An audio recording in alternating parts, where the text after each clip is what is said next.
Sa tennis naman, excited na ang WTA Men's World number 4 na si Felix Auger-Aliassime na makasama si Filipina tennis star Alex Ayala sa mixed doubles event ng US Open. Magiging wildcard entry ang tambalan nina Aliassime at Ayala sa main draw na gaganapin sa August 25 to 26 sa New York. Ayon sa Canadian tennis star, gusto niya ring maranasan ang suporta ng fans ni Ayala, lalo na ang tinatawag na Ayala Effects.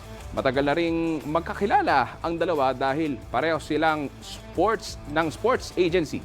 Nagtulong-tulong naman ang team nina Ayala at Aliassime para mabuo ang kanilang doubles partnership. Matatandang nagtapos ang kampanya ni Aliassime sa Cincinnati Open matapos talunin ni Frances Tiafoe sa round of 16 habang nabigo rin si Ayala matapos patumbahin ni Amanda Anisimova sa round of 32.